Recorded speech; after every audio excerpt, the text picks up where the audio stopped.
ਛੇੜਦਾ ਨਹੀਂ ਜੀ, ਮੈਨੂੰ ਤੁਹਾਡੇ ਨਾਲ ਪਿਆਰ ਹੋ ਗਿਆ ਵਾ।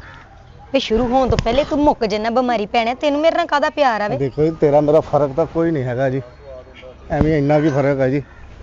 ਤਮੀਜ਼ ਨਾ ਰਿਹਾ ਕਰ, ਮੈਂ ਆਪਣੇ ਅੱਬੇ ਨੂੰ ਸ਼ਿਕਾਇਤ ਲਾ ਦੇਣੀ ਤੇਰੀ। ਅੱਛਾ ਜੀ, ਮੈਂ ਇੱਕ ਗੱਲ ਕਰਨੀ ਸੀ ਤੁਹਾਡੇ ਨਾਲ। ਹਾਂਜੀ। ਮੈਂ ਨਾ ਹਰ ਰੋਜ਼ ਤੁਹਾਨੂੰ ਦੇਖਦਾ ਵਾਂ ਇੱਥੋਂ ਲੰਘਦਿਆਂ ਨੂੰ। ਫੇਰ ਤੁਸੀਂ ਮੇਰੀ ਖਾਬਾਂ 'ਚ ਆਉਂਦੇ ਆ ਜੀ। ਵੇ ਤੇਰੀ ਕਿੱਡੀ ਕੁ ਖਾਬ ਬੁਣੀ, ਨਿੱਕੀ ਜੀ ਖਾਬ 'ਚ ਮਸਾਂ ਤੂੰ ਹੀ ਪੂਰਾ ਆਉਂਦਾ ਹੋਏਗਾ, ਤੇ ਮੈਂ ਤੇਰੀ ਖਾਬ 'ਚ ਕਿੱਥੇ ਆ ਗਈ? ਯਕੀਨ ਕਰੋ ਜੀ ਤੁਸੀਂ ਮੇਰਾ, ਅੱਜ ਰਾਤੀ ਤੁਸੀਂ ਫਿਰ 3:30 ਵਜੇ ਮੇਰੀ ਖਾਬ 'ਚ ਆਏ ਆ ਜੀ। 3:30 ਵਜੇ? ਹਾਂਜੀ। 3:30 ਵਜੇ? ਹਾਂ, ਗਲੀ 'ਚ ਤੇ ਕੁੱਤਾ ਭੌਂਕਿਆ ਸੀ, ਉਦੋਂ ਤੇ ਮੈਂ ਵਾਸ਼ਰੂਮ ਗਈ ਸੀ, ਉਸ ਤੋਂ ਇਲਾਵਾ ਤੇ ਮੈਂ ਕਿਤੇ ਗਈ ਹੀ ਨਹੀਂ।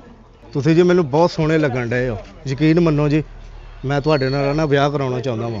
ਵੀ ਕਿਸੇ ਵੱਡੇ ਬੰਦੇ ਨਾਲ ਵਿਆਹ ਕਰਾਂ ਤੇ ਮੈਨੂੰ ਉਹ ਹੁਣੀ ਟੈਨਸ਼ਨ ਹੋਣੀ, ਕੋਠੀ ਕਾਰ ਬੰਗਲੇ ਹੈ ਇਹੋ ਜਿਹੀ ਚੀਜ਼ਾਂ ਦੀ। ਜੇ ਮੈਂ ਤੇਰੇ ਨਾਲ ਵਿਆਹ ਕਰ ਲਿਆ ਤੇ ਮੈਨੂੰ ਫ੍ਰਿਜ ਵੀ ਲੰਮੇ ਪਾਉਣੀ ਪੈਣੀ ਹੈ, ਤੇ ਟੂਟੀਆਂ ਉੱਤੋਂ ਥੱਲੇ ਲਾਉਣੀਆਂ ਪੈਣੀਆਂ, ਤੇ ਕੁੰਡੀ ਉੱਤੋਂ ਪਟਵਾ ਕੇ ਥੱਲੇ ਲਵਾਉਣੀ ਪੈਣੀ। ਤੇਰੇ ਨਾਲ ਵਿਆਹ ਕਰ ਲਾਂ ਮੈਂ? ਜੀ ਤੁਹਾਡਾ ਵੀ ਕੱਦ ਉੱਡਾ ਗਿਆ ਮੇਰੇ ਜਿਹੜਾ, ਮੈਂ ਤਾਂ ਤੁਹਾਨੂੰ ਕਿਹਾ ਜੀ ਵਿਆਹ ਦਾ, ਤੁਸੀਂ ਮੈਨੂੰ ਪਸੰਦ ਬਹੁਤ ਆ ਗਏ ਆ। ਵੇ ਬਿਮਾਰੀ ਪੈਣਿਆ, ਮੈਂ ਤੇ ਅੱਡੀਆਂ ਉੱਚੀਆਂ ਕਰਕੇ ਵੀ ਕੁੰਡੀ ਲਾ ਲੈਣੀ ਹੈ, ਤੇਰੇ ਕੋਲ ਤਾਂ ਅੱਡੀਆਂ ਉੱਚੀਆਂ ਕਰਕੇ ਵੀ ਕੁੰਡੀ ਨਹੀਂ ਖੁੱਲਣੀ।